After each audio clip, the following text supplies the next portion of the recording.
Alléluia, bonsoir mes frères et sœurs, j'espère que vous allez bien, que la grâce du Seigneur demeure sur votre vie. Alléluia, je suis content d'être avec vous pour partager la parole de Dieu.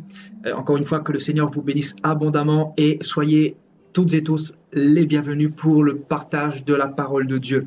Donc ça nous fait toujours du bien de pouvoir louer le Seigneur ensemble avant de commencer. Donc comme vous le savez, les vrais amoureux du Seigneur sont là depuis le début pour louer Dieu parce que voilà, nous sommes des adorateurs. Alléluia, gloire à Dieu. Donc samedi dernier, nous avons vu la convoitise, notamment d'une manière globale, et nous sommes partis dans 2 Rois chapitre 5 et nous avons étudié le cas de Géasi qui était serviteur du prophète Élisée. Et donc ce soir, je vais faire la deuxième partie. Donc voilà, j'ai nommé le thème de ce soir, donc la convoitise d'Akan.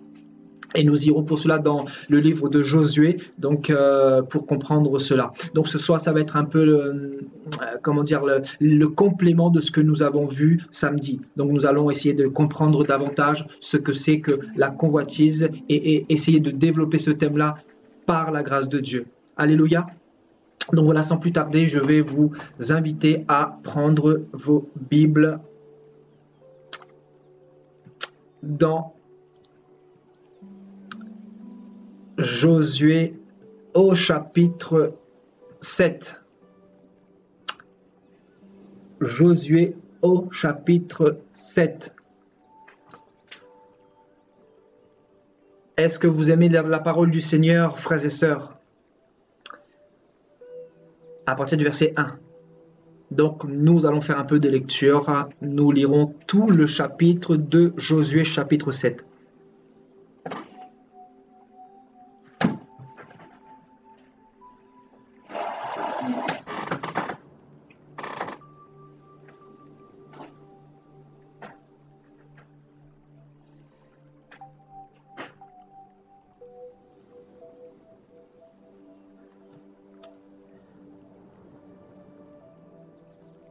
Voilà, donc je commence la lecture.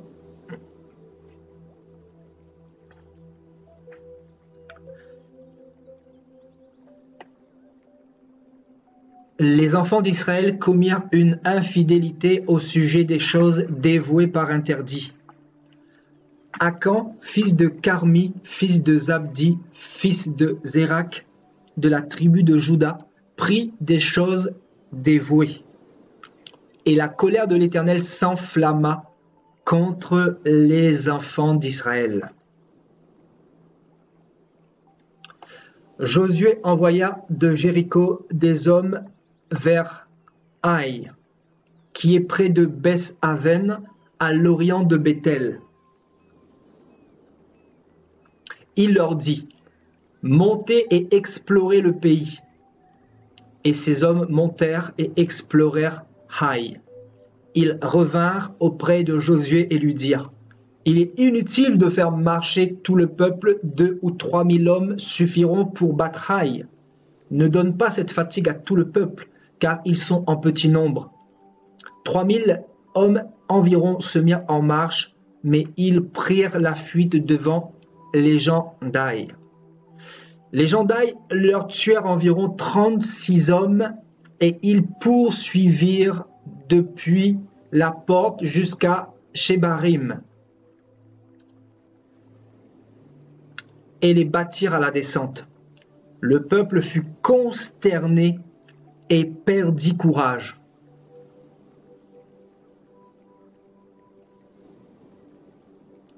Nous continuons.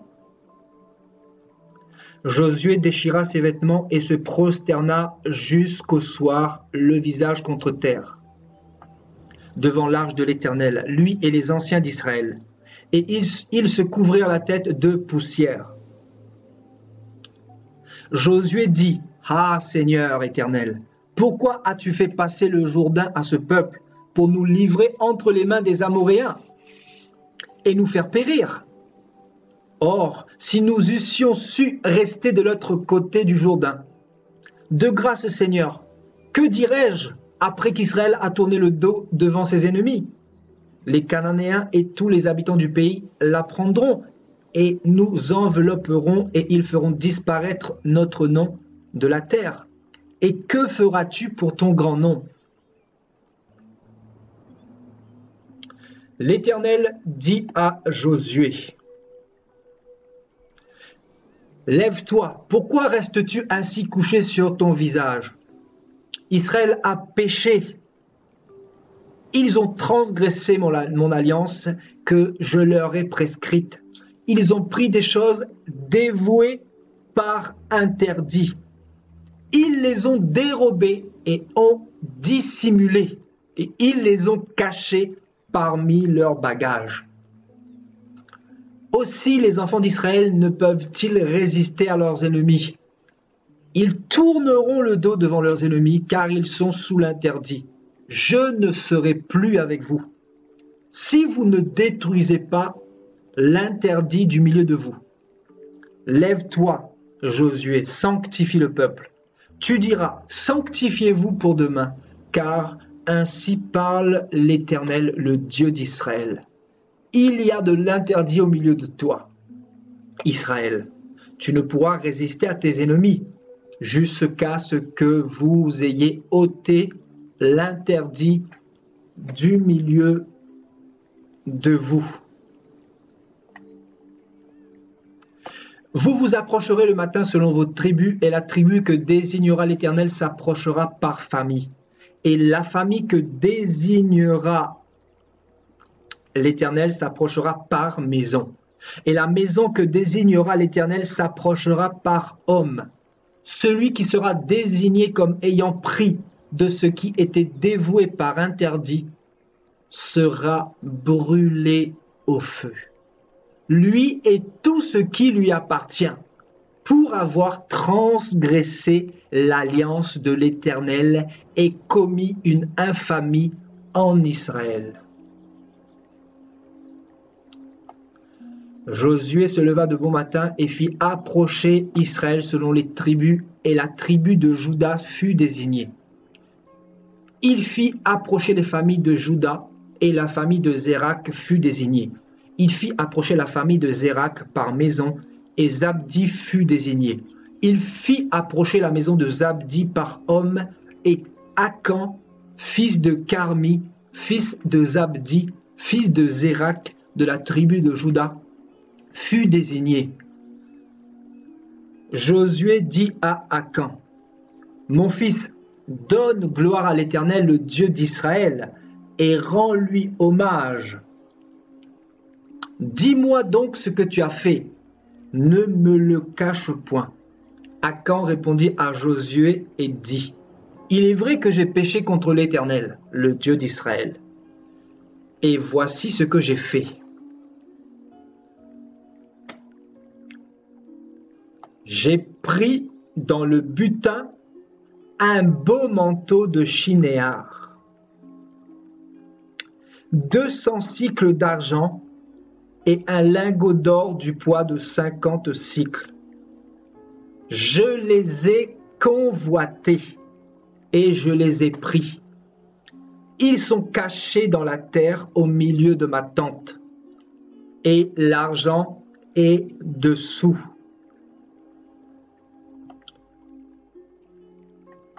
Josué envoya des gens qui coururent à la tente, et voici les objets étaient cachés dans la tente d'Akan, et l'argent était dessous.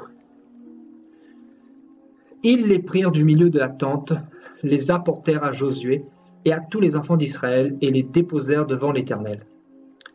Josué et tout Israël avec lui prirent Akan, fils de Zérak, l'argent, le manteau, le lingot d'or, les fils et les filles d'Akan, ses bœufs, ses ânes, ses brebis, sa tente et tout ce qui lui appartenait. Et ils les firent monter dans la vallée d'Acor.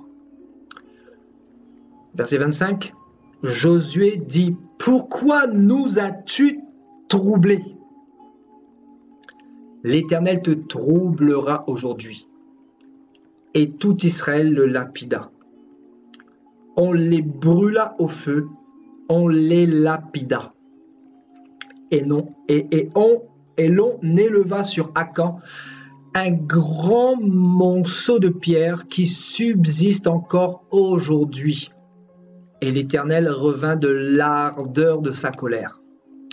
C'est à cause de cet événement qu'on a donné jusqu'à ce jour à ce lieu le nom de la vallée d'Accord. Amen. Alléluia.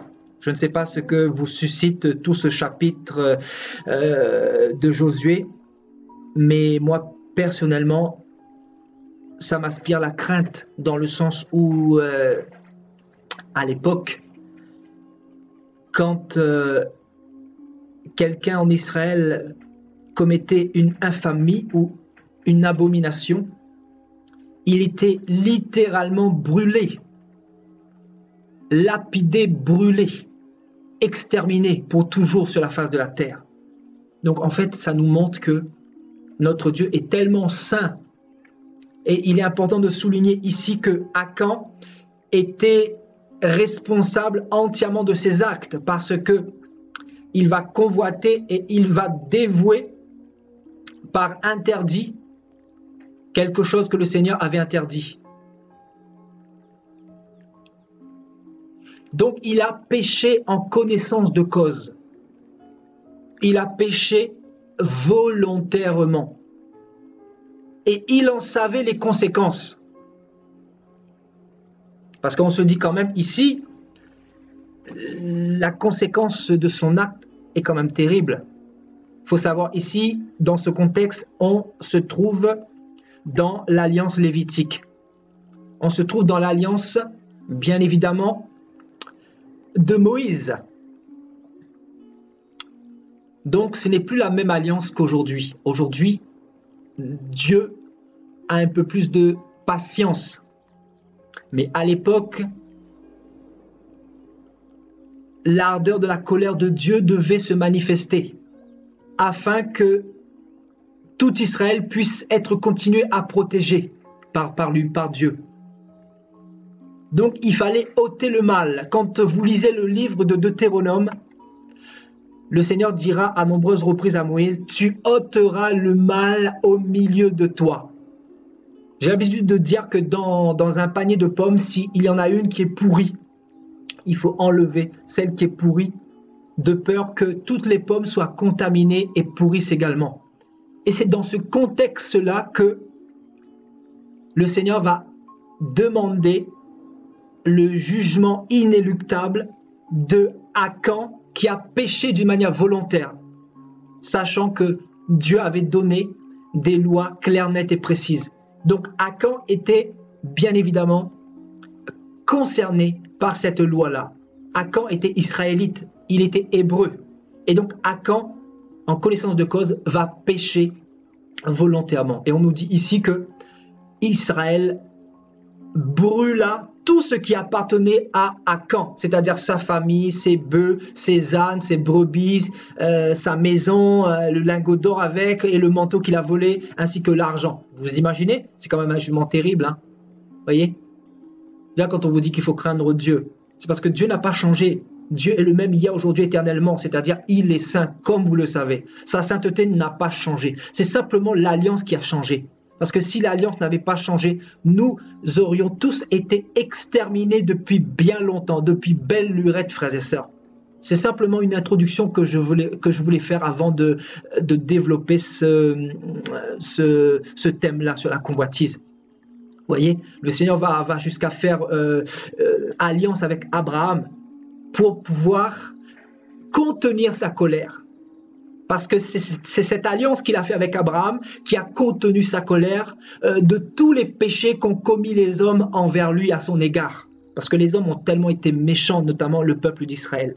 Vous voyez? Donc pourtant, le Seigneur avait aimé Israël. Le Seigneur aimait Israël, mais Israël ne voulait pas de l'amour de Dieu. Donc vous voyez, le Seigneur dit, ils ont pris des choses dévouées par interdit. Alors que le Seigneur les avait littéralement empêchés, interdits. C'était une interdiction de peur que la main de Dieu se retire. Et vous savez que le salaire du péché, c'est la mort, n'est-ce pas, frères et sœurs?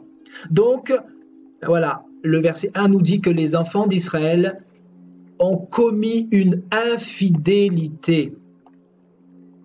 Donc, il va se trouver une infidélité en Israël au sujet des choses dévouées par interdit.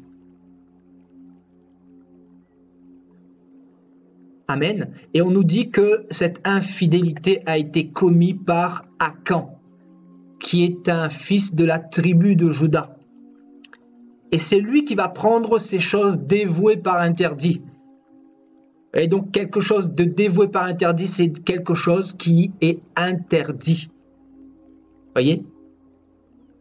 Si Dieu vous demande de ne pas toucher à telle chose et que vous touchez à cette chose volontairement, je vous situe un petit peu le schéma. Si Dieu vous demande de ne pas toucher quelque chose, par exemple le feu, parce que le feu brûle, et que vous mettez volontairement votre main dans le feu, ben forcément vous allez être brûlé. Et vous êtes d'accord avec moi? Vous me rejoignez ici, frères et sœurs. Et c'est ce qui s'est passé avec Akan. C'est ce qui s'est passé avec Akan. Regardez dans le chapitre 6, parce qu'il faut comprendre voilà, ce que le Seigneur avait dit pour en arriver à ce châtiment, à ce jugement inéluctable. Donc, Josué chapitre 6 au verset 17. Qu'est-ce que nous apprend le verset 17? La ville sera dévouée à l'Éternel par interdit, elle et tout ce qui s'y trouve. Donc, le commandement que le Seigneur avait donné, c'était effectivement de dévouer la ville et tout ce qui s'y trouve, c'est-à-dire l'or, l'argent, les bœufs, les brebis, et aussi toutes les choses précieuses qui étaient dans cette ville-là. Le Seigneur voulait vraiment balayer, nettoyer. Il voulait littéralement enlever toutes les saletés dans cette ville. Donc la ville sera dévouée à l'Éternel par interdit. Donc c'était l'ordre. Et elle et tout ce qui s'y trouve. Mais on laissera, la seule chose, c'était de laisser la vie à Rahab, la prostituée, et à tous ceux qui seront avec elle dans la maison, parce qu'elle a caché les messagers que nous avions envoyés. Donc, frères et sœurs, avant d'aller plus loin, ici on nous parle de Jéricho, d'accord? La ville de Jéricho qui est tombée. Donc, on nous apprend dans tout ce chapitre 6 que Israël a dévoué toute la ville de Jéricho, sauf Rahab la prostituée. Pourquoi? Parce que Rahab avait caché les deux espions qui étaient venus faire des investigations dans la ville avant de venir attaquer la ville, avant de venir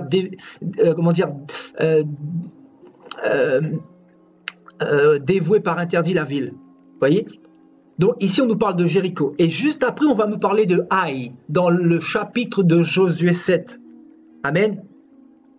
Donc on continue le verset 18. Qu'est-ce que nous dit le verset 18 ici? Gardez-vous seulement de ce qui sera dévoué par interdit. Voyez le commandement? Gardez-vous seulement de ce qui sera dévoué par interdit. Car si vous preniez de ce que vous aurez dévoué par interdit, vous mettriez le camp d'Israël en interdit et vous y jetteriez le trouble.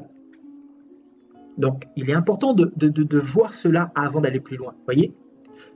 Donc, le commandement était clair, net et précis. Gardez-vous seulement de ce qui sera dévoué par interdit. Car si quelqu'un prend de ce qui a été dévoué par interdit, que ce soit de l'or, que ce soit de l'argent, que ce soit du vêtement, vous mettriez le camp d'Israël en interdit, c'est-à-dire en danger. Et vous y jeteriez le trouble. Tout l'argent et tout l'or, tous les objets d'airain et de fer seront consacrés à l'Éternel et entreront dans la maison de l'Éternel. Voyez? Donc, le Seigneur a demandé vraiment de prendre tout, c'est-à-dire de dévouer par interdit toute la ville de Jéricho ainsi que les autres villes. Haï était une ville dans Jéricho, vous voyez, ou dans le secteur de Jéricho. Donc revenons dans le chapitre 7.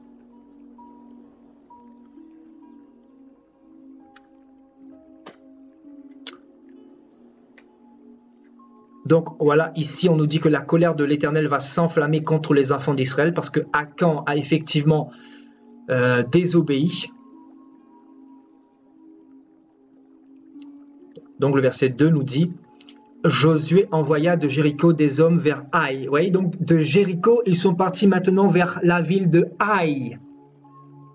D'accord? Donc ils ont dévoué par interdit la ville de Jéricho. Puis Josué va envoyer quelques hommes vers Haï, qui est près de Beth-Even, à l'orient de Bethel. Et il va leur dire montez et explorez le pays. Et ces hommes montèrent et explorèrent Haï. Vous voyez, donc ils vont explorer le pays dans un premier temps. Et dans un deuxième temps, ils vont revenir auprès de Josué et lui dire il est inutile de faire marcher tout le peuple, 2 ou 3 000 hommes suffiront pour battre Haï. Ne donne pas cette fatigue à tout le peuple, car ils sont en petit nombre. Amen. Il faut bien suivre, frères et sœurs, pour comprendre. 3 000 hommes environ se mirent en marche. Donc, ces quelques hommes dirent à Josué, ça ne sert à rien d'envoyer une troupe pour faire la guerre à Haï, mais envoie simplement quelques milliers. Donc, 3 000 hommes suffiront. Donc, 3 000 hommes environ vont se mettre en marche, mais ils prirent la fuite devant les gens d'Haï. On nous dit qu'ils vont avoir un échec. Ils vont échouer face à leur tentative de prendre la ville d'Haï pour une seule et unique raison. Et nous le verrons un peu plus bas. Donc, les gens d'Haï leur tuèrent environ 36 hommes. On nous dit que Israël a eu une perte de 36 hommes. Ils les poursuivirent depuis la porte jusqu'à Shebarim et les battirent à la descente. Le peuple fut consterné et perdit courage. Amen. Donc le peuple va perdre courage. Vous savez pourquoi? Parce que le peuple n'était pas au courant. Le peuple ne savait pas pourquoi ils avaient subi cette défaite dans la ville d'Haï. Le peuple n'était pas au courant de ce que Akan avait fait dans le secret. Le peuple n'était pas au courant de la convoitise d'Akan.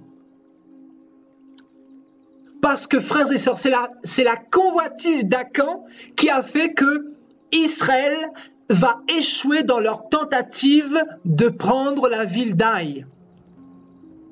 Et on nous dit qu'ils ont échoué d'une part et ils vont subir une perte d'environ 36 hommes. Et ils vont se mettre, les gens d'Haï, ils vont se mettre même à poursuivre Israël jusqu'à Shebarim et les battre à la descente. Donc, ils étaient 100% battus. Pourtant, ils étaient partis vainqueurs. Vous savez pourquoi ils étaient partis vainqueurs? Parce qu'ils vont dire à Josué, ça ne sert à rien d'envoyer 10 000, 100 000 personnes ou 1 million. Ça ne sert à rien. 2 ou 3 000 suffiront. Vous savez pourquoi? Parce qu'ils avaient littéralement confiance en leur Dieu. Parce qu'ils savaient que leur Dieu n'allait pas les tromper ou les trahir. Ils savaient que Dieu allait leur donner la victoire à 100%. Mais hélas, ils vont échouer. Tout simplement parce que il y a eu désobéissance dans le camp d'Israël. Il y a eu infidélité au niveau des choses dévouées par interdit de la part d'Akan. Et là, Josué, Josué va pas comprendre non plus. Josué, il va déchirer ses vêtements et il va se prosterner jusqu'au soir. Il va prier le Seigneur. Il va être devant l'arche de l'Éternel pour intercéder. Et lui et les anciens d'Israël, on nous dit qu'il va se couvrir la tête de poussière parce que franchement, il ne comprenait pas. Il marchait avec le Dieu Tout-Puissant, le Dieu d'Israël, le Dieu d'Abraham. Et Israël va connaître une défaite. Et Israël va avoir une perte d'une trentaine de personnes. Donc, mettez-vous à la place de Josué. Josué à qui le Seigneur avait assuré la victoire. Parce que le Seigneur dira à Josué, je serai avec toi et tu auras la victoire partout. Parce que toutes ces terres-là, j'ai fait des promesses à Abraham, à Isaac et à Jacob de les donner à eux et à leur postérité. Et Josué va dire, ah Seigneur, Seigneur éternel, pourquoi as-tu fait passer le Jourdain à ce peuple? Donc Josué va commencer à douter. Enfin, il va commencer à se poser des questions, hein? Peut-être pas douter, mais se poser des questions. Se dire, mais que se passe-t-il en Israël? Que se passe-t-il en Israël? Tu nous as fait passer le Jourdain éternel pour nous livrer entre les mains des Amoréens et nous faire périr. Voyez, qu'est-ce qu'on apprend ici? Souvent, nous voulons rejeter facilement la faute sur l'Éternel, au lieu de regarder ce qui a provoqué telle ou telle chose. Là, tout de suite, il va rejeter la faute sur l'Éternel. Il va dire, pourquoi tu fais passer le Jourdain à ce peuple? Pour nous livrer entre les mains des Amoréens et nous faire périr. Mais Josué ne voyait pas plus loin que le bout de son nez. Josué n'était pas au courant de ce que avait fait Akan.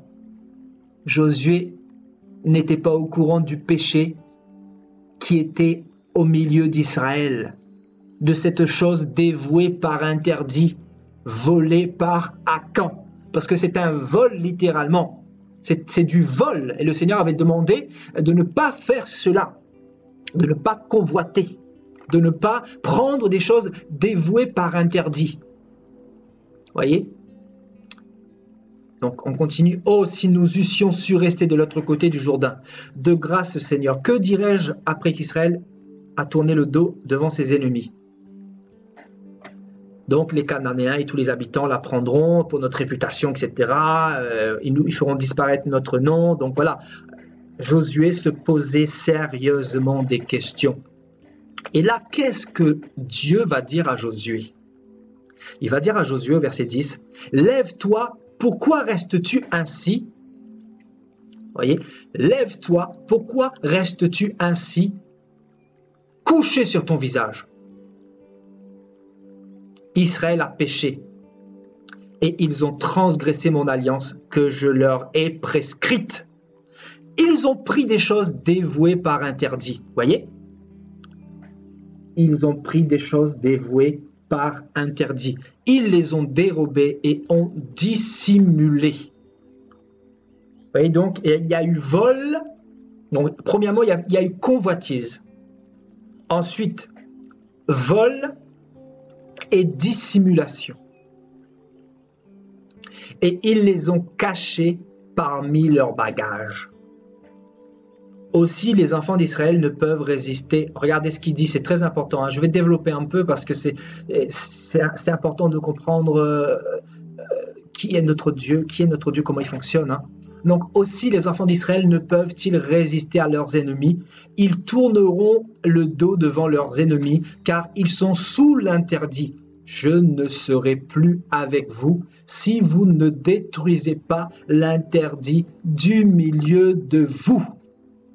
Frères et sœurs, sachez que nous sommes le temple du Saint-Esprit. Ceux qui ont accepté Jésus comme Seigneur et Sauveur deviennent le temple de Dieu.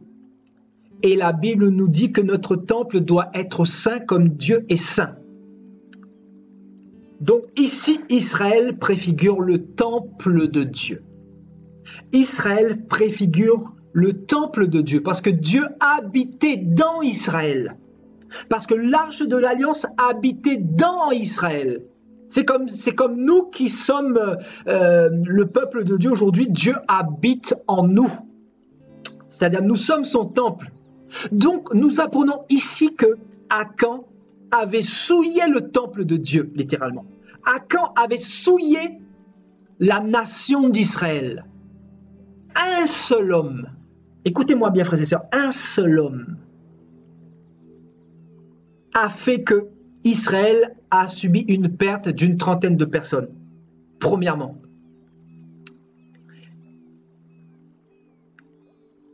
Et si Israël n'enlevait pas le mal au milieu de lui, le Seigneur dit clairement ici, ils ne pourront pas résister à leurs ennemis. Vous, Israël, vous ne pourrez pas résister à vos ennemis. Et vous tournerez le dos devant vos ennemis. Littéralement, vous n'aurez pas la victoire. Vous n'aurez jamais la victoire tant que vous n'ôterez pas l'abomination qui a été faite au milieu de vous.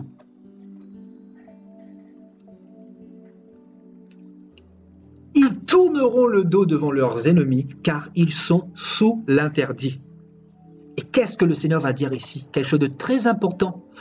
Je ne serai plus avec vous si vous ne détruisez pas l'interdit du milieu de vous.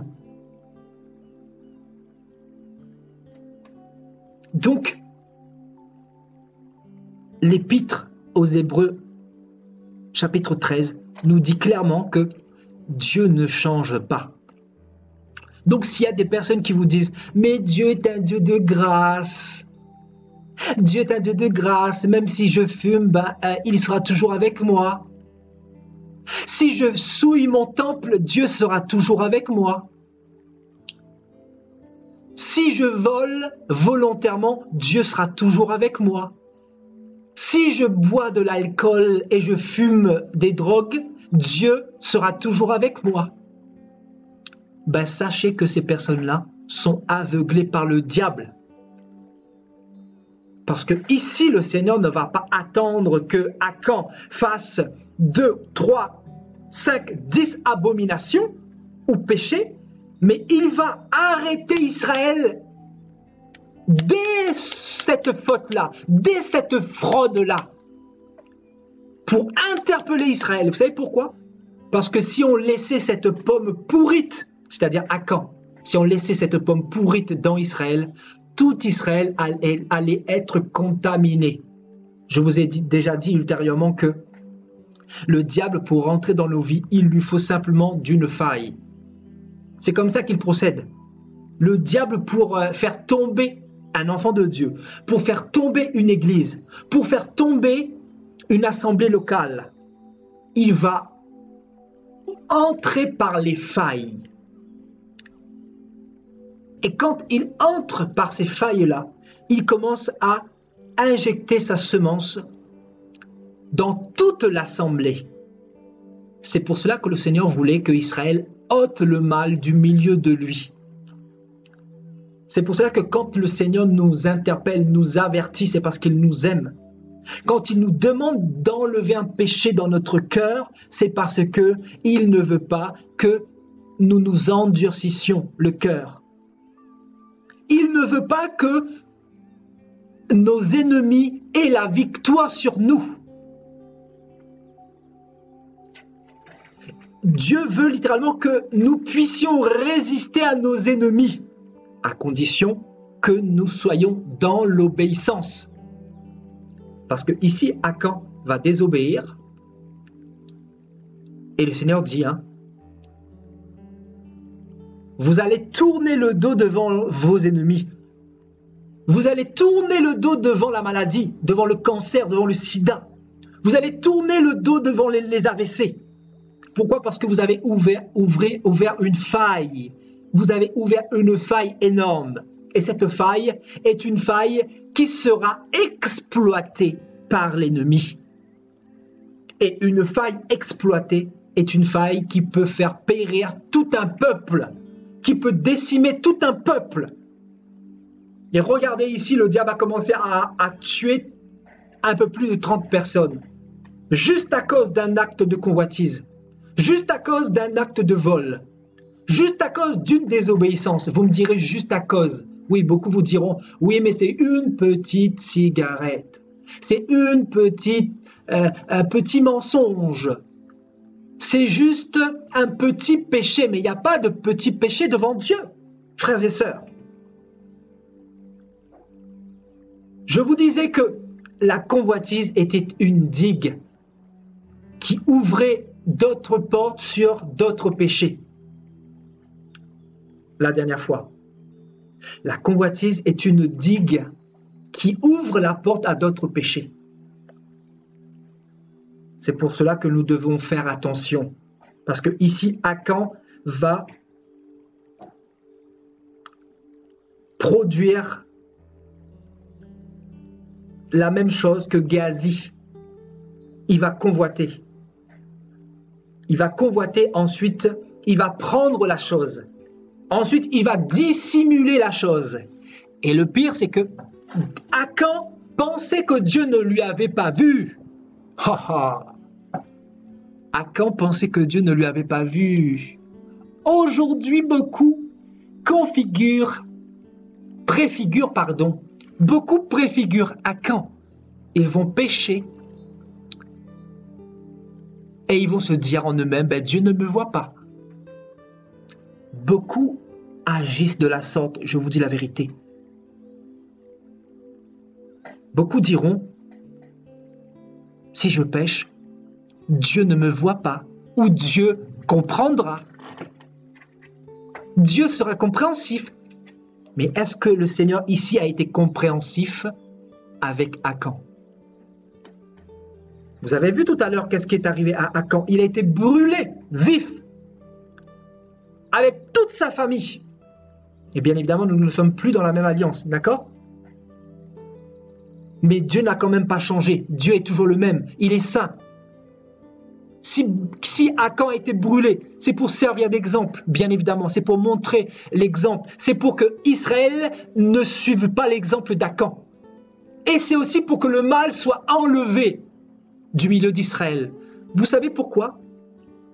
Ce n'est pas que le Seigneur a été méchant, non, pas du tout. La Bible dit que tout péché mérite son salaire. Le salaire du péché, c'est la mort. Donc si le Seigneur a permis que Akan puisse être exterminé, c'est tout simplement pour la survie de la postérité. Parce que le Seigneur a fait une promesse à Abraham. Et la postérité d'Abraham, c'est qui? C'était Israël, premièrement, et ainsi que l'Église, c'est-à-dire nous.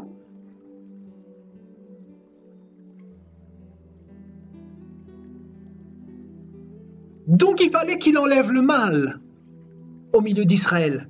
C'était d'une part pour protéger Israël. C'était d'autre part pour assurer la victoire à Israël sur leurs ennemis. Parce que tant que ce péché n'était pas arraché du milieu d'Israël, Israël était exposé à leurs adversaires. Voyez? C'est ce que le Seigneur dit ici. Regardez, c'est fort, c'est vraiment très fort. Regardez, je ne serai plus avec vous si vous ne détruisez pas l'interdit du milieu de vous. Ce n'était pas que le Seigneur ne voulait plus être avec eux. Mais le Seigneur est juste, le Seigneur n'est pas dans le favoritisme, le Seigneur n'est pas dans les sentiments, comme je vous l'ai toujours dit. Dieu n'est pas dans le sentimentalisme. Là, il va dire clairement, je ne serai plus avec vous si vous ne détruisez pas l'interdit du milieu de vous. Donc Dieu ne change pas. Vous voyez? C'est-à-dire, il est juste et il va parler selon la justice qui émane de lui. Parce que Dieu n'est pas ténèbres. Parce que dans Dieu, il n'y a pas la négociation. Parce que lui, il est purement lumière. Il n'est pas un peu de ténèbres. Il est lumière, mais il est aussi compassion. Mais il est aussi grâce. Parce qu'aujourd'hui, il nous a fait grâce pour tellement de choses. Beaucoup ont désobéi volontairement et le Seigneur les a ramenés parce que nous sommes sous l'alliance de la grâce. Parce que le Seigneur nous aime, parce que le Seigneur sait que nous sommes faibles. Parce que le Seigneur ne veut pas que nous périssions. Mais Akan, écoutez-moi bien, Akan n'a pas eu cette chance. Écoutez-moi bien, Akan n'a pas eu cette chance que vous avez eu hier ou que vous avez peut-être aujourd'hui, vous qui écoutez ce message. Akan n'a pas eu cette chance, il a été brûlé vif. Peut-être Akan voulait se repentir, je ne sais pas. Quelle était sa condition à ce moment-là? Peut-être toi, tu veux te repentir. Aujourd'hui, si tu as commis un péché, et aujourd'hui, sous l'alliance de la grâce, Dieu peut te pardonner, il veut te pardonner. Mais Akan, lui, n'a pas eu cette opportunité, il n'a pas eu ce privilège-là. Parce que Dieu était sévère. Et il voulait montrer l'exemple pour les générations qui allaient arriver. Et notamment pour cette génération dans laquelle nous sommes. Donc, Dieu ne déroge pas à la règle, c'est-à-dire il garde une même ligne de conduite du début jusqu'à la fin. Dans la lumière, il n'y a pas de ténèbres. Alléluia. Donc, je ne serai plus avec vous si vous ne détruisez pas l'interdit du milieu de vous. Et là, il va dire, lève-toi, sanctifie le peuple, tu diras, sanctifiez-vous pour demain, car ainsi parle l'Éternel, le Dieu d'Israël. Il y a de l'interdit au milieu de toi. Israël, tu ne pourras résister à tes ennemis jusqu'à ce que vous ayez ôté l'interdit du milieu de vous.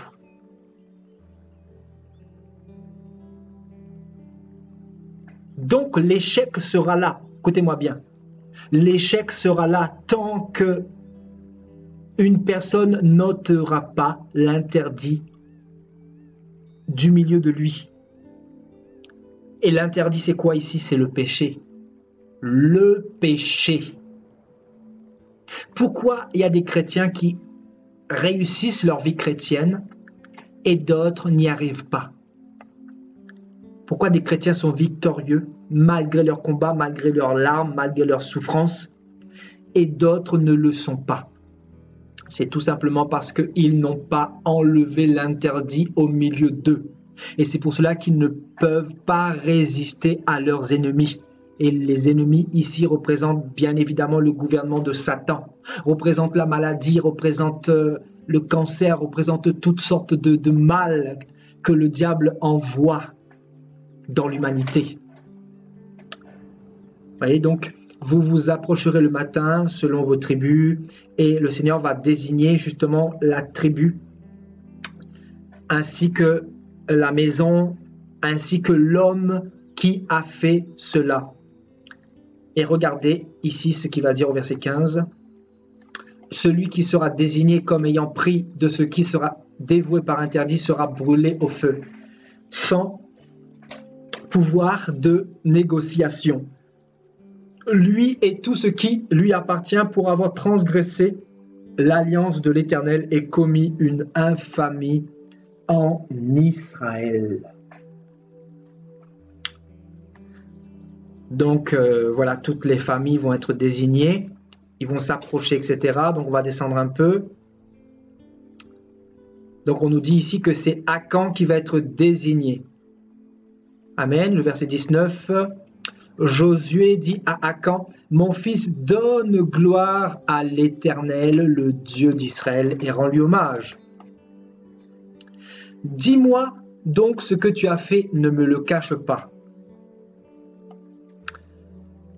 Akan répondit à Josué et dit, il est vrai que j'ai péché contre l'Éternel. Il va reconnaître qu'il a péché contre l'Éternel. Donc il était conscient de son geste, de son acte. Et voici ce que j'ai fait. Voici ce que j'ai fait. Alors, qu'est-ce que a fait Akan? J'ai vu dans le butin un beau manteau de Shinéar, 200 cycles d'argent et un lingot d'or du poids de 50 cycles. Je les ai convoités et je les ai pris. Ils sont cachés dans la terre au milieu de ma tente et l'argent est dessous. Donc, Akan va révéler la vérité ici. Et il va dire, j'ai vu dans le butin un beau manteau de Shinéar. Donc le butin, bien évidemment, de la ville de Jéricho. Amen. Parce que le Seigneur va demander à Josué de dévouer toute cette ville et sur tous les objets, Achan va se mettre à convoiter. Convoiter. Et il dit quelque chose de très important ici, hein, regardez. Il dit, j'ai vu dans le butin. Et plus bas, il dira, je les ai convoités. Donc, j'ai vu dans le butin. Donc, ici, la parole de Dieu nous apprend que la convoitise commence par le regard.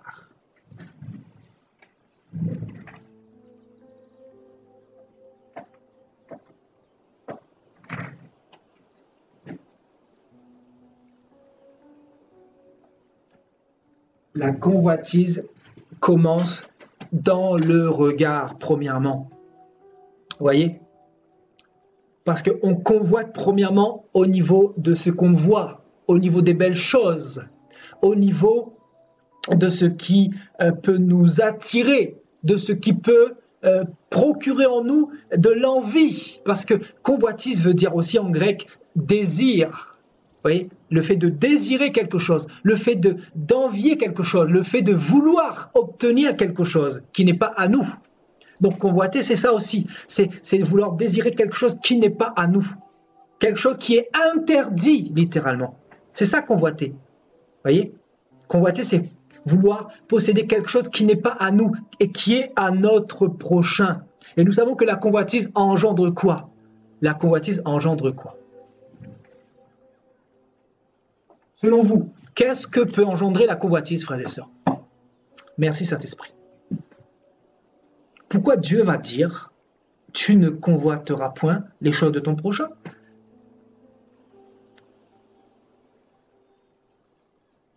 Tout simplement parce que ça peut engendrer la jalousie.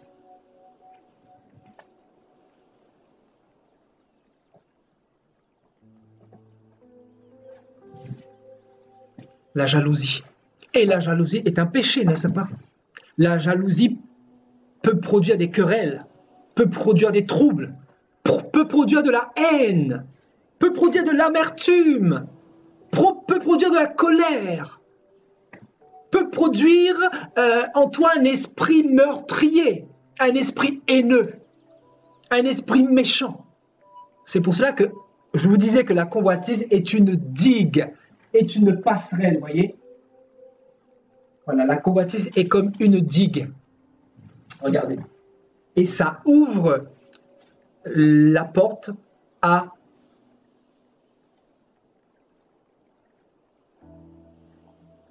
par exemple, nous avons la jalousie. Ça peut ouvrir la porte à la colère, à la haine. Ça peut ouvrir la porte à de la méchanceté. Ça peut ouvrir les portes aux calomnies.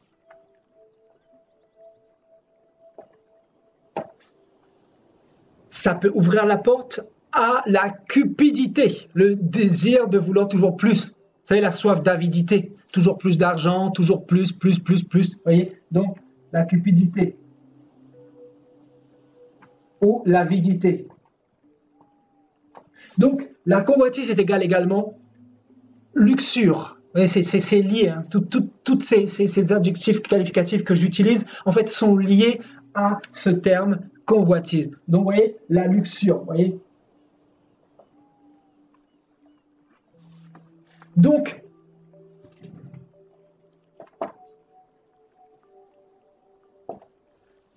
en fait, la convoitise, je sais pas, le Seigneur me donne cette image depuis samedi dernier, donc cette digue qui se fait au niveau des yeux, premièrement. Vous voyez, le fait de voir, tu commences à désirer, tu commences à convoiter, tu commences à vouloir toucher, alors que cette chose ne t'appartient pas. Le fruit dans le jardin d'Éden n'appartenait pas à Adam et Ève. Le fruit dans Genèse 3 n'appartenait pas à Adam et Ève. Mais ce fruit appartenait au serpent. Et qu'est-ce que le diable va faire? Si tu touches si tu convoites, regarde bien. C'est ce qu'il va dire à Ève. Hein.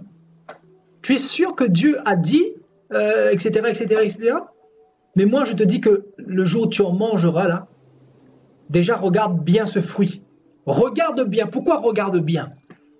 Parce que dans le regard, il y a la convoitise. Cette digue. Et effectivement, je comprends pourquoi le Seigneur me parlait de digue. Pourquoi? Parce que quand vous regardez le seul péché que Adam et Ève vont commettre, parce que d'un seul péché, nous en sommes arrivés ici aujourd'hui, d'un seul péché, regardez les nombreux péchés qu'il y a aujourd'hui dans l'humanité.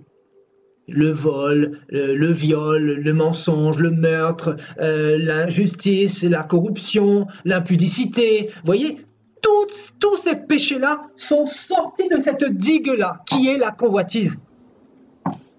Donc le Seigneur nous parle ce soir.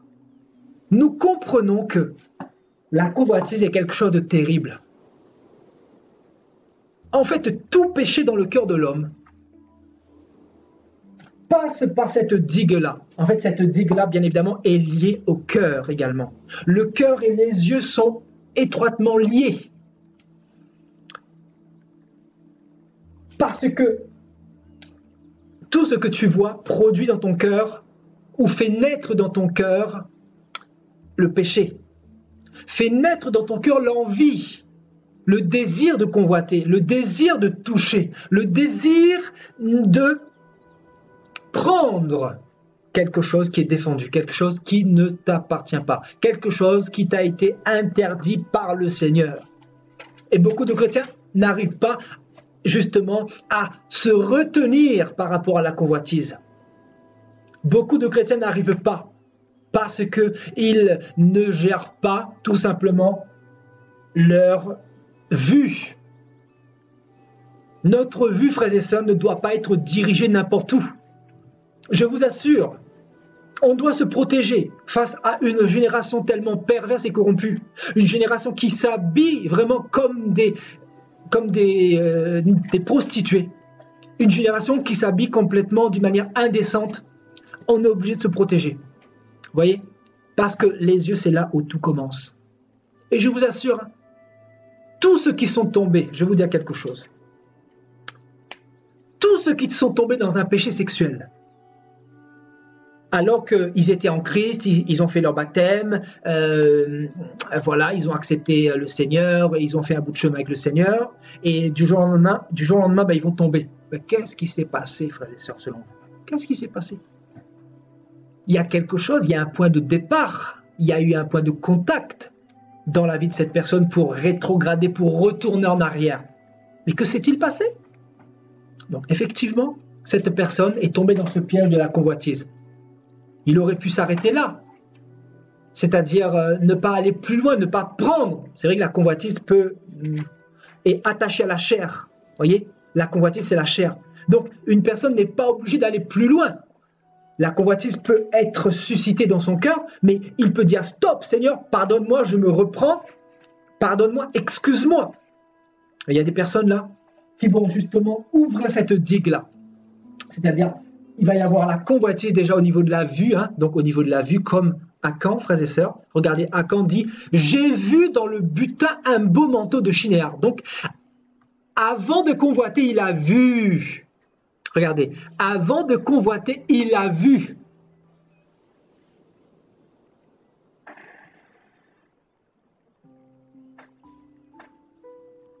C'est pour cela que le Seigneur dira, si ton œil est pour toi une occasion de chute, il vaut mieux pour toi l'arracher et rentrer dans le royaume des cieux avec un œil en moins qu'aller en enfer avec les deux yeux. Vous comprenez? Et c'est très important de comprendre le monde du péché, par quoi il commence. Vous voyez? Parce que une seule chose peut nous emmener dans tellement de choses, dans tellement de péchés. Vous voyez, un seul péché, la convoitise, ça commence, ensuite ça ouvre des portes à d'autres digues. C'est-à-dire, tu convoites une belle femme dans la rue. Donc tu es saint, tu ne te masturbes pas, tu ne regardes pas de films pornographiques, tu ne trompes pas ta femme, tu es réglo. Écoutez-moi bien, vous suivez. Donc tu es réglo avec le Seigneur et tout. Mais un jour, voilà, tu vas rencontrer une belle femme dans la rue. Une femme qui est ton genre, qui est ton style. Là, tu vas la convoiter. Et tu ne vas pas mettre de retenue. Parce que ça nous arrive tous de regarder dans la rue quelqu'un ou peu importe, ça nous arrive tous. Parce que nous sommes humains. D'accord? Si quelqu'un vous dit que ça ne lui arrive pas de regarder quelqu'un dans la rue, c'est faux. C'est un menteur. Ça nous arrive tous. On est tous humains. D'accord? On ne va pas se voiler la face. Maintenant, si tu te donnes à cœur joie pour alimenter cette convoitise-là, tu l'alimentes. Le problème, c'est quoi? Tes yeux sont comme une digue. Le problème, si tu l'alimentes, tu vas commencer à faire des choses que tu ne faisais plus. C'est-à-dire, tu vas déjà convoiter. C'est-à-dire, découvrir la nudité d'une personne. C'est ça convoiter, en fait, notamment dans le domaine sexuel. Découvrir la nudité, te voir coucher avec elle, par exemple, et là, tu vas commencer à retomber dans la masturbation. Vous comprenez? Je parle de digue ici, frères et sœurs. Vous allez commencer à retomber dans la masturbation. Vous allez commencer à retomber dans la pornographie. Donc, effectivement, cette digue-là ouvre la porte à la masturbation. Ici, vous voyez, masturbation. Ici, pornographie. Ici, ça va être prostitution. Tu allais voir des prostituées avant ta conversion, ensuite tu as arrêté. Mais moi, je connais des personnes qui, chrétiens, et qui sont retombés dans la prostitution, voilà, qui sont repartis voir des prostituées et qui m'ont téléphoné, qui m'ont dit voilà, c'était plus fort que moi, tout ça. J'ai entendu des choses comme ça. Là, ça existe, vous voyez, ça existe. C'est pour ça que cette digue-là, il faut la fermer définitivement. Vous voyez? Donc, ici, pornographie. Ensuite, ici, ça va être quoi? Forcément, adultère. À tromper ta femme. N'est-ce pas? Donc, adultère. Tu vas tromper ta femme. Et ici, ça va être quoi? Divorce. Vous comprenez comment ça fonctionne, en fait, la convoitise, en fait? Vous comprenez, frères et sœurs? Moi-même, le Seigneur me parle ce soir. Moi-même, le Seigneur me parle. Pour davantage faire attention, si vous ne savez pas comment Satan fonctionne, le Seigneur nous montre à travers sa parole comment le diable fonctionne. Voyez, il utilise beaucoup les yeux, le regard, la vue, voyez, tout ce qui est frappant au regard. Et c'est pour cela qu'il embellit toutes ces femmes, tous ces hommes avec des habits sexy, avec des habits craquants, avec des habits serrés, avec des slims, avec des mini-jupes, avec le fard maquillage, avec le fard au niveau des yeux, au niveau des vernis, au niveau des talons. Vous savez, les choses qui frappent le regard des hommes et qui font tomber tellement d'hommes, voyez. Le problème, c'est que si quelqu'un a ouvert cette digue-là, il est mort, il est battu. Je vous dis, moi j'étais quelqu'un qui était beaucoup dans le sexe. Et quand je vois la transformation que le Seigneur a fait dans ma vie, je me dis, mais le Seigneur est trop fort. Je me dis, mais le Seigneur est trop puissant. Il n'y a que lui qui peut faire ça. Il n'y a que lui qui peut contenir un animal. Il n'y a que lui qui peut contenir la bestialité qui se trouve en nous, frères et sœurs. Moi, je ne sais pas qui est-ce qui était des hommes à femmes ici. Moi, je ne sais pas. Moi, j'étais un homme à femme. Et quand je vois la transformation que le Seigneur a fait, on ne peut que parler de naissance d'en haut. On ne peut que parler de transformation et de métamorphose. C'est quand on parle de métamorphose, c'est quelqu'un qui a changé littéralement. Et qui peut faire ça? Qui peut faire ça? Quand tu es alimenté par des pulsions, vous savez, il y a des violeurs qui ne peuvent pas s'arrêter de violer. Ils vont en prison. Vous les mettez en prison pendant 10 ans, ils vont ressortir, ils vont revioler. Pourquoi les magistrats les relâchent? Parce que leurs peines sont finies. Donc, ils n'ont pas le droit de les laisser là-bas. Parce que la loi, la Constitution est faite comme ça. Donc, ils sortent et ils violent de nouveau. Et quand ils violent, ils vont même tuer. Vous voyez? Ils violent, ils tuent, ils brûlent. Et là, ils sont dans une espèce de sphère infernale, une espèce de tourbillon diabolique. Et ce qui fait que voilà, ils sont tombés dans cette machination satanique. Et malheureusement, pour beaucoup, ils ne peuvent plus revenir en arrière. Ils ne peuvent plus parce qu'ils sont tellement dans le tourment, la culpabilité. Ils sont tellement dans les ténèbres, en fait. Les ténèbres, c'est ça, c'est de ne plus se rendre compte du mal. C'est de ne plus dire non au mal. C'est ça, les ténèbres. Les ténèbres commencent comme ça, frères et sœurs. Les ténèbres commencent quand une personne n'arrive plus à dire non au mal, à la cigarette, à la masturbation, à la prostitution, à tout ce que vous voulez. Les ténèbres commencent à ce moment-là. Et tout, bien évidemment, commence par cette digue-là. Tout commence ici. C'est-à-dire, pour être délivré de tout ça, vous devez d'abord être délivré de la convoitise. Mais le Seigneur souvent va faire un nettoyage, va faire un lavage. Et souvent, les gens ne laissent pas le Seigneur opérer dans leur cœur, circoncire leur cœur littéralement. La circoncision qui est d'arracher de nous ce qui est mauvais, couper de nous ce qui est mauvais, séparer de nous ce qui est mauvais, ce qui est négatif, ce qui est dévoué par interdit.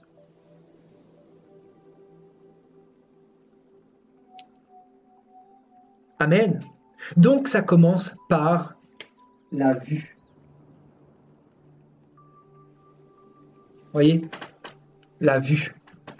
Tout commence par là, en fait, frères et sœurs. Amen. On continue. Voilà, donc j'ai vu dans le butin un beau manteau de chinéar. 200 cycles d'argent et un lingot d'or du poids de 50 cycles. Je les ai convoités et je les ai pris. Ils sont cachés dans la terre au milieu de ma tente et l'argent est dessous.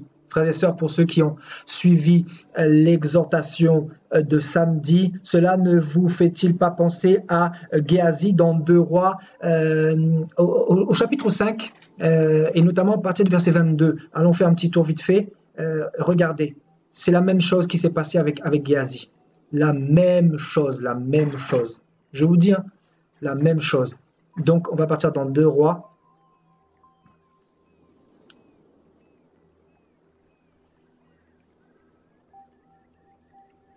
Pour vous dire que Satan procède toujours de la même manière. Toujours de la même manière. Voilà, nous lirons à partir du verset 22.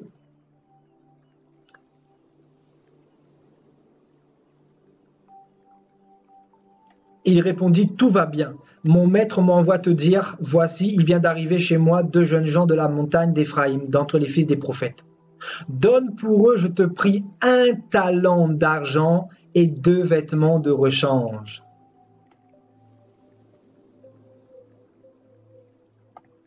Donc Géasi va demander quoi? De l'argent. Il va convoiter de l'argent et des vêtements de rechange. Et ici, qu'est-ce que Akan va voir? Il va voir un butin, dans le butin, un beau manteau, donc un vêtement, toujours un vêtement, vous voyez, un vêtement qui représente un peu la luxure de la chair, hein, voyez, donc, et puis 200 cycles d'argent et un lingot d'or, vous voyez, donc ça fait référence à quoi? À l'argent. Ça fait référence à quoi? Au matérialisme. Et beaucoup de pasteurs tombent dans ce piège-là. Beaucoup de pasteurs tombent dans ce piège-là.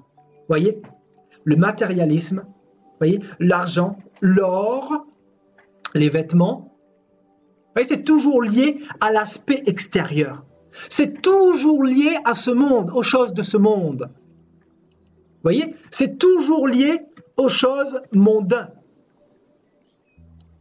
Et le Seigneur aussi, lui, il a été tenté.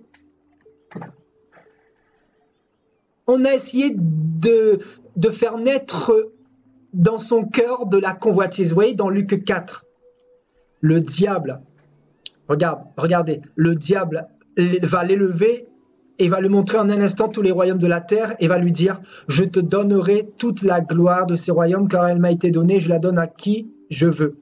Si donc tu te prosternes devant moi, elle sera toute à toi. Voyez? Donc le diable va l'élever premièrement et va lui montrer. Le montrer, c'est quoi? Du regard, bien sûr, n'est-ce pas? Le diable va lui montrer, c'est-à-dire il va utiliser la vue, il va utiliser les yeux de Jésus-Christ pour essayer de le faire tomber dans le péché et pour faire de lui, bien évidemment, un pape.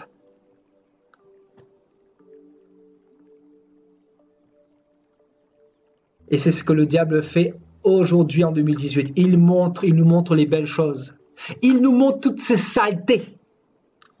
Il nous montre toutes ces choses qu'on peut obtenir d'un claquement de doigts. Mais on s'en fiche de ce qu'il peut nous donner. On va travailler pour les avoir, ce que nous désirons. Nous allons le faire avec justice. Nous allons le faire avec piété. Nous allons le faire avec transpiration pour obtenir tout ce que nous voulons. Mais nous n'accepterons pas de fléchir nos genoux devant le diable. Nous n'accepterons pas de fléchir, de courber les chines devant le monde de Satan. Parce que notre maître, lui, il nous a donné l'exemple, frères et sœurs.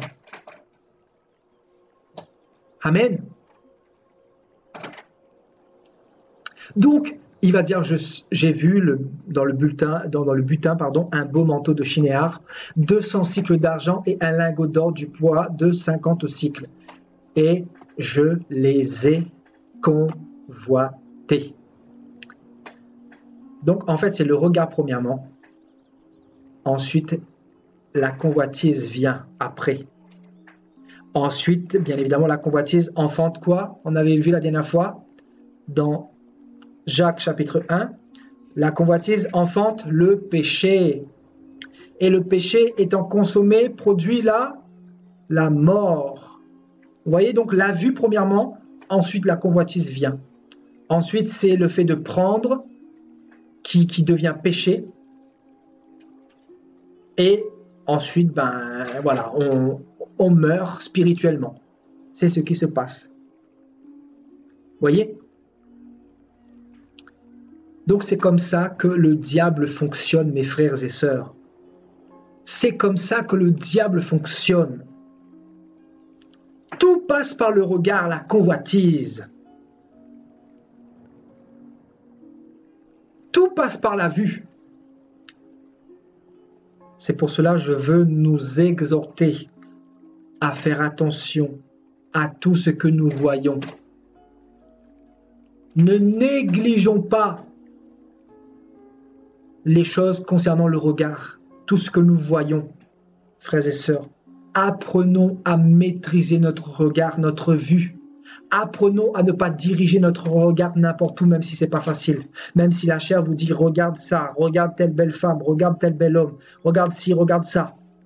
Regarde comme cet homme est riche parce que voilà, il a fait un pacte et tout ça. Ne regarde pas les choses qui vont te détourner des choses du Seigneur, mais regarde les choses qui vont susciter en ton cœur la crainte de l'Éternel, les choses qui vont te pousser à craindre Dieu, à abandonner le péché, les choses qui vont te pousser à te préparer pour le retour de Jésus-Christ, pour l'enlèvement de l'Église. Regarde simplement, tu pourras dire, j'ai vu dans la parole de Dieu, il est écrit ça. Au lieu de j'ai vu dans le butin un beau manteau de chinéar et le mariage, l'argent, l'euro, l'or, le voyage aux États-Unis. Non, tu pourras dire j'ai vu dans la parole de Dieu qu'il est dit l'homme vivra pas de pain seulement mais de tout ce qui sort de la parole de l'Éternel. Tu pourras dire j'ai vu dans la parole de Dieu que Dieu est fidèle et qu'il ne m'abandonnera jamais. Tu pourras dire que j'ai vu dans la parole de Dieu que Jésus a dit il ne m'abandonnera jamais parce qu'il sera avec moi jusqu'à la fin des temps. Tu pourras voir dans la parole de Dieu et tu pourras dire, j'ai vu que l'homme juste vivra par la foi. Et l'homme juste n'est pas de ceux qui se retirent pour se perdre. Tu pourras dire, j'ai vu Seigneur dans ta parole que je dois être fidèle. Tu pourras dire que j'ai vu qu'il ne faut pas convoiter. Voilà quel doit être ton langage à partir d'aujourd'hui. D'avoir un langage de dire j'ai vu des choses qui concernent le Seigneur, j'ai vu comment il faut craindre Dieu, j'ai vu comment il faut me détourner du mal, j'ai vu les clés, je ne dirais pas les clés, mais le moyen pour pouvoir me sanctifier, pour pouvoir dévier les pièges du diable, parce que vous avez beau dire Père, pardonne-nous de la tentation, ou protège-nous de la tentation, ou garde-nous de la tentation. Oui, c'est bien beau de le dire, mais de comprendre comment Satan fonctionne, de comprendre comment ta chair fonctionne, de comprendre ce que Satan utilise pour te faire tomber, c'est encore mieux, parce que tu pourras entendre cette parole, tu pourras l'assimiler cette parole, tu pourras vivre cette cette parole. Tu pourras manger cette parole toutes les années de ta vie. Et plus tu vas manger cette parole, plus tu vas avancer dans la gloire, dans la victoire. Et tes ennemis vont tomber. Et toi, tu vas réussir. Et tu vas être prospère. Et tu iras de gloire en gloire, de victoire en victoire. Parce que tu as vu les choses concernant le Seigneur et non pas concernant ce monde. C'est-à-dire l'évangile de prospérité qui égare tellement de personnes,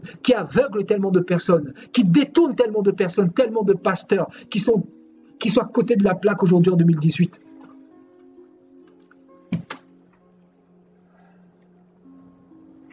Amen.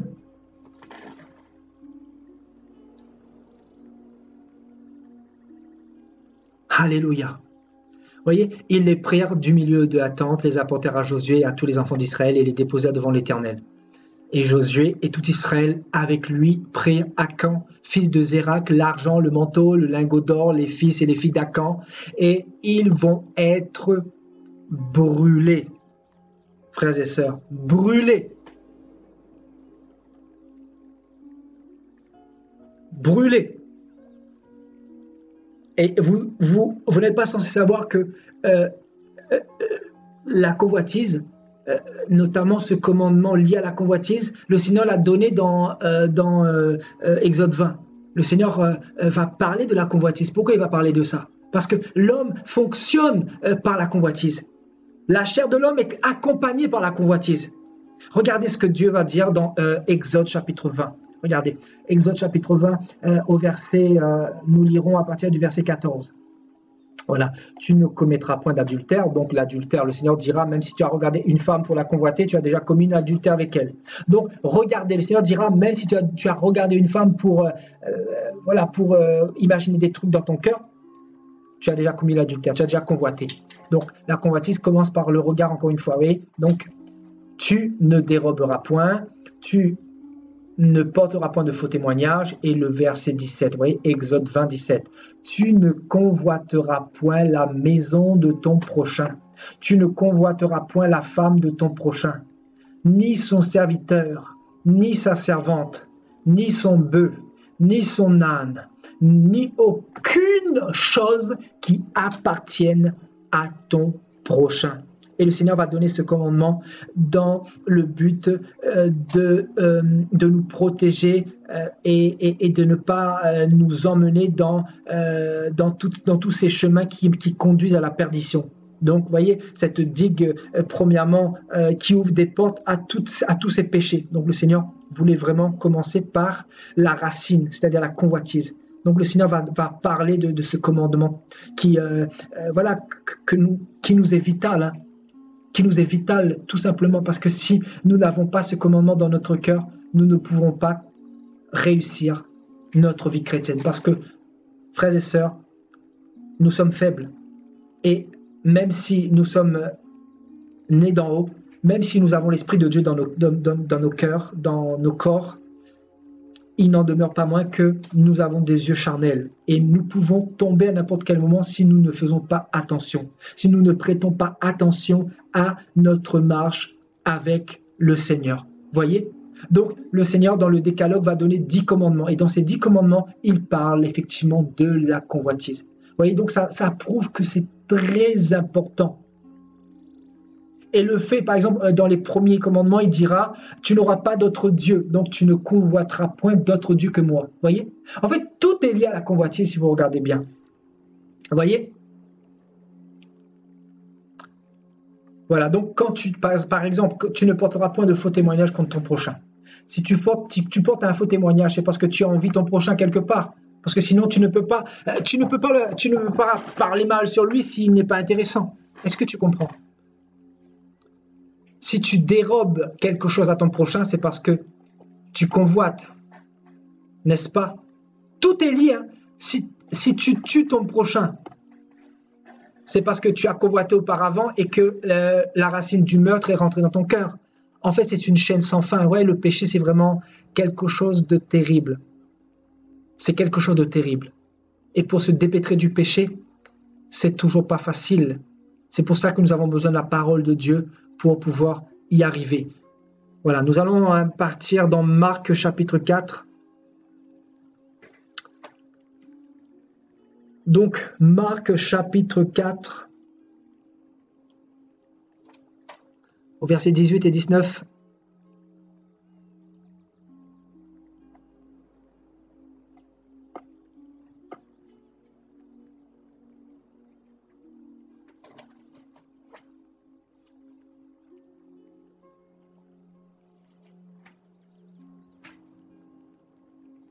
Exactement, David, l'homme selon le cœur de Dieu, est tombé par la vue, effectivement.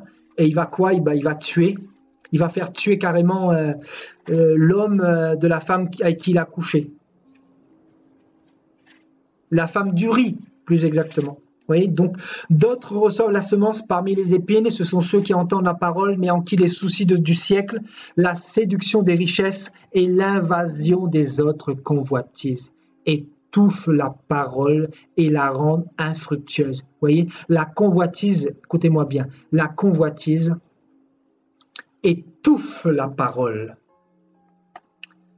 et la rendent infructueuse. Il y a des personnes qui ne comprendront jamais la parole. Vous savez pourquoi? Parce que ils sont dans la convoitise, dans ce péché-là. Et la convoitise étouffe la parole de Dieu dans ton cœur.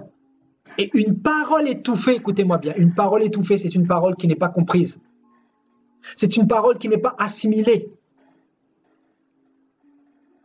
C'est une parole qui n'est pas compréhensible au niveau de l'esprit. Tu vas la comprendre, cette parole, mais charnellement, avec la chair. Mais tu ne vas pas comprendre avec l'esprit pour pouvoir sortir du péché. C'est pour ça qu'il y a des chrétiens charnels et des chrétiens spirituels. Vous comprenez? Donc ici, Jésus nous parle des autres convoitises. Il y en a plusieurs, vous voyez. Il y a plusieurs formes de convoitise. Et que ce soit la forme de convoitise, ce péché-là étouffe la parole dans notre cœur et empêche cette parole, la parole de Dieu, de porter du fruit. Vous voyez, on nous dit à l'invasion. C'est une invasion. Waouh! C'est une invasion de plusieurs convoitises.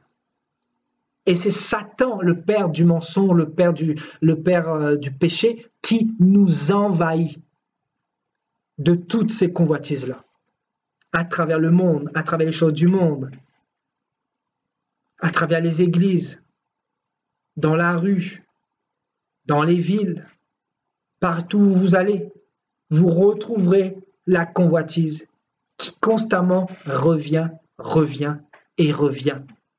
Et ce n'est pas étonnant de voir la parole de Dieu étouffée dans les temples catholiques par exemple, dans les temples protestants par exemple. Il n'est pas étonnant de voir la parole du Seigneur étouffée dans le monde.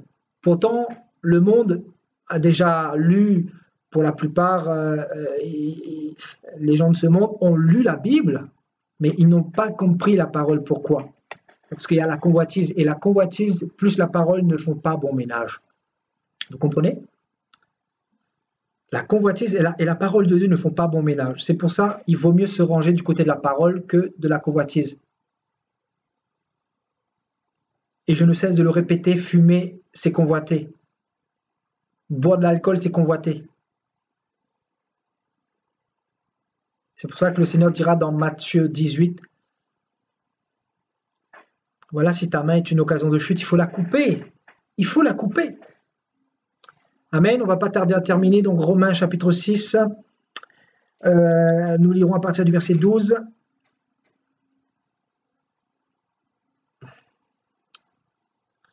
Que le péché ne règne point dans votre corps mortel et n'obéissez pas à ses convoitises.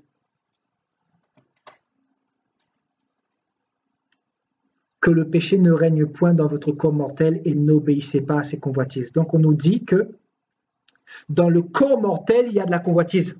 C'est pas moi qui le dis, c'est la Bible. Donc, que personne ne vous trompe. Notre corps est attaché à la convoitise, que vous le vouliez ou pas. Maintenant, le secret, c'est de ne pas obéir aux convoitises de la chair. Vous savez, la parole est forte. Hein? La parole qui est bien comprise, elle est forte. Donc, le Seigneur nous demande de ne pas obéir aux convoitises de la chair. De maîtriser notre convoitise. de dominer la convoitise. Voyez, de l'écraser, de l'assujettir. Et quand Paul dira « je tiens mon corps assujetti », de peur qu'avoir à prêcher aux autres, je sois moi-même désapprouvé, Paul fait référence à quoi ici? À la convoitise. Paul fait référence à la convoitise parce que lui, il savait que dans son corps, là, il se cachait quelque chose qui était terrible, qui était infect. Voyez? Donc, Romains 13, au verset 14,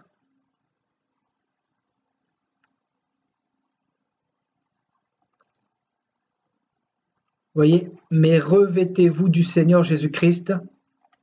Voilà le secret, un des autres secrets, un autre secret pour pouvoir se protéger de la convoitise, donc se revêtir du Seigneur Jésus-Christ et n'ayez pas soin de la chair pour en satisfaire les convoitises. Vous voyez, donc la chair et la convoitise sont intimement liées. Donc on doit se revêtir du Seigneur, c'est-à-dire de toutes les armes de Dieu. Comme je vous disais tout à l'heure, la connaissance, la parole, la méditation, la prière. En fait, c'est un ensemble de choses. On ne cesse de vous le répéter. Mais bon, il en va de votre salut. Et Paul dira, je ne cesse de vous répéter les mêmes choses, car cela pour vous est salutaire. Dans Philippiens 4, vous voyez, donc pour vous cela est salutaire. Donc si nous répétons les mêmes choses et nous le répéterons jusqu'à la fin, parce qu'il y a des nouvelles personnes aussi qui nous écoutent et voilà, un homme averti en vaut deux, hein, comme dira un proverbe. Amen. Donc et je crois qu'on terminera dans Tite au chapitre 2.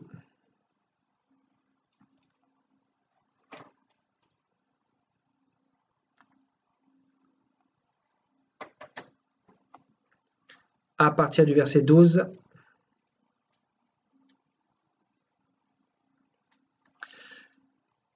On lira à partir du verset 11. La grâce de Dieu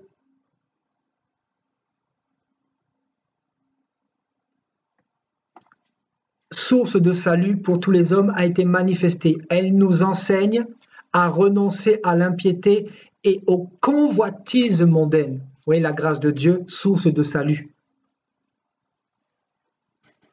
qui a été manifestée, nous enseigne à renoncer à l'impiété et aux convoitises mondaines et à vivre dans le siècle présent selon la sagesse, la justice et la piété.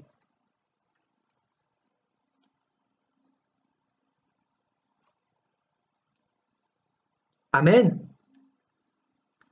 Donc, Dieu nous enseigne à renoncer tous les jours aux convoitises mondaines. Renoncer à tout ce qui appartient au diable. Ne jamais faire rentrer quelque chose qui appartient au diable dans notre cœur. Que nos intérêts soient portés toujours vers le royaume de Dieu, vers le royaume d'en haut. Que notre intérêt soit toujours pour la cause du royaume de Dieu. Peu importe ce que vous fassiez. Et nous devons vivre dans le siècle présent selon la sagesse de Dieu. La connaissance, bien sûr, la justice de Dieu, donc la sanctification, et la piété, le respect que nous devons avoir envers Dieu, en attendant la bienheureuse espérance et la manifestation de la gloire du grand Dieu et de notre Seigneur Jésus-Christ.